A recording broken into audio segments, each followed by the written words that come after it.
A Tezze sul Brenta l'impianto natatorio è emanazione comunale ed i Giochi della Gioventù organizzati in collaborazione con l'Istituto Comprensivo Francesco d'Assisi sono stati un'occasione perfetta per dare la possibilità alla fascia più giovane della cittadinanza di usufruire della struttura. È una manifestazione che già da 4 anni organizziamo in collaborazione con l'amministrazione comunale e ovviamente con l'Istituto Comprensivo di Tezze sul Brenta. La partecipazione è sempre buona, ci sono parecchi ragazzi sia della scuola primaria che della scuola, delle scuole medie che partecipano alle gare e alcuni ragazzi anche dopo riescono ad andare alla fase provinciale. L'anno scorso abbiamo avuto anche alcuni ragazzi che comunque fanno parte della squadra agonistica che sono andati fino alla fase regionale. È un'opportunità nuova per tanti, magari partecipano alle attività nel pomeriggio però non lo fanno con la scuola solitamente. E per noi insegnanti è l'opportunità di vedere molti ragazzi all'opera, a differenza di quello che avveniva una volta in cui si portava qualcuno alle fasi regionali, alle fasi magari anche nazionali, per quello che faceva in società sportiva e non per quello che poteva fare anche con la scuola. I Giochi della Gioventù a Tezze sul Brenta sono da 4 anni motivo di collaborazione fra l'Istituto di Istruzione e le piscine comunali. È un'occasione importantissima perché in poco tempo raggiungiamo la struttura e i nostri ragazzi anche nel pomeriggio possono esercitarsi, quindi per noi è una vera ricchezza. Qualche settimana fa, in occasione della settimana dei laboratori, dei nostri ragazzi sono venuti durante il mattino a fare delle lezioni in piscina.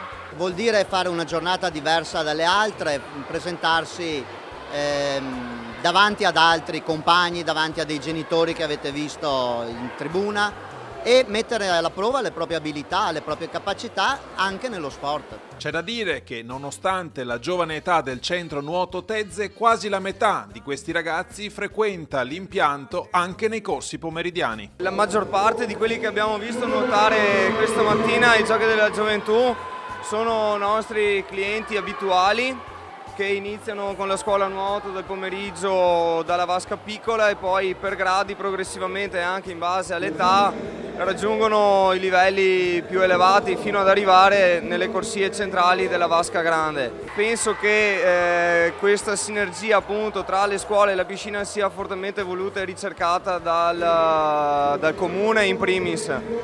Infatti in molte occasioni, in molte manifestazioni hanno la funzione appunto quella di legare la scuola e di coinvolgere i bambini della scuola all'attività natatoria. Il rapporto è bellissimo, adesso fanno un'altra piscina, le famiglie sono interessate moltissimo a questo sport, insomma.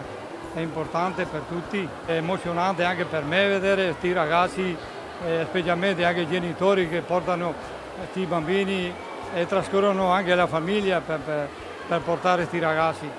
Nei prossimi anni ci prefiggeremo, compatibilmente agli orari scolastici, agli aspetti economici che sono importanti purtroppo anche quelli, di organizzare una giornata così di preparazione in vista di questa manifestazione, in modo tale che i ragazzi arrivino un attimino più preparati a questa giornata che è sempre un po' un momento di tensione e di agitazione perché sono in tanti, c'è la gara, ci sono gli amici, ci sono i genitori, sono sempre un attimino un po' agitati i ragazzi.